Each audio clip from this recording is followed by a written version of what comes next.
I don't know how many times that I've seen this, that somebody has a really great idea and they get some negative feedback and then they pivot and remove that particular idea because they think it's bad. And, the two things that drive me bananas is A, the other person on the other side doesn't really know what they're talking about either, right? You don't know. You're actually the specialist in this particular area because you've actually focused on it, and they don't really know. And then B, often what is required is not to throw out everything, but actually think about what you're actually investigating and focusing and really take a deep dive into that. They're not saying that the whole idea is wasteful. They're saying that it just needs refinement. Like, there's a big difference between that, and we get caught up that we think that there's always something easier by focusing on something else when it really just needs refinement and focus. And it's like the biggest thing that I see in my own experience, and maybe I'm wrong, but my own experience with a lot of folks, whether they be entrepreneurs or doctoral students, man, the idea is good, right? Like, the idea is good. There's always potential in the idea. It's just a matter of you working with it. I don't understand. It drives me a little bonkers when people sort of just give up. And then you're like, well, I invested all of this time and effort. And then you're like, what the heck? Like, you just need to focus on this thing. It doesn't say that it's not perfect. I think the sort of view, and it comes down to this view, is like you either get it right or wrong. And that is like garbage. There's no such thing as right or wrong in this world. There's like an ambiguous measure of maybe it's a little better than what we understand right now, but what the heck does that mean? And how do you actually get there? And the only way that you actually get to something that's a little better than what you have today is just by whittling at it, like every day, whittling at it. And if somebody gives you negative feedback, you say, okay, what did they say? What's the essence of what they're trying to say? And come back and say, wait a minute, we need to slow this down. I am going too fast. I'm thinking everything is going to be all perfect and laid out. I need to really slow this down and take it to a point where it becomes like everybody thinks that this is stupid. It's such an easy idea.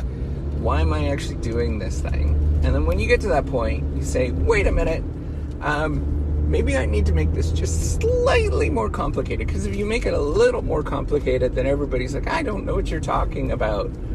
I haven't got a clue what you're talking about. And you really need to just like come back to this idea of what you're working on. And it's really this negotiation between the audience of thinking about who these people are and what they're about, and then what you're capable of, and refining that. Like, you don't get to a perfect play overnight. Like, if you're a screenwriter, you don't get there. It takes a lot of whittling. There's a lot of like refinement that happens throughout it. And there is almost always a okay idea with everything. And it just requires you to whittle it down and to focus on something that's incredibly narrow to get that idea. You don't write about everything. You write about that one tiny itty bitty thing. And it's the same as like if you're developing something, it's the little itty bitty thing that you need to work on and refine and get better to get to the point where people start seeing value in that particular thing. I mean, it's incredibly frustrating when you see this, because there's so much potential out there, and there's I don't know how to get people to believe in themselves. That's really what it comes down to, is that they are thinking that somebody else, some arbitrary person, is somehow, more thoughtful or whatever, didn't think about them in such a way. But really, you just have to figure out, okay, they're having these reserves. How do you flip it around to think about these reserves? What is it that you approach? You don't scrap everything. That's nuts to scrap everything. You're gonna regret it in the future. You refine it, you get it better, you try to make more sense of it, you really focus at it. Like, I just don't understand. I cannot fathom it at this moment. Like, why can't we just figure out? It just requires a lot of dedication and focus on something. It's not like you scrap it.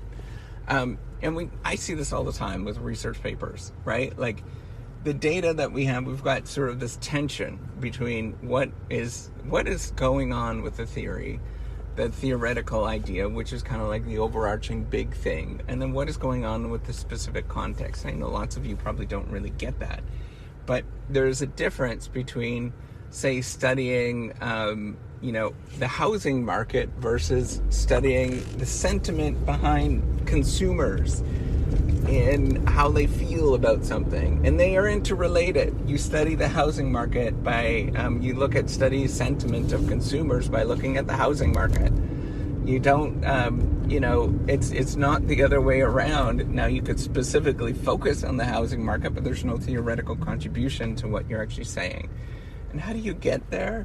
Well, you don't just give up on it. You don't just say, well, my study of the housing market is incorrect and it's garbage. You start thinking about, okay, what is it I'm trying to communicate? Where is there a bigger, broader message that I'm looking at? What is interesting here? What does that actually look like?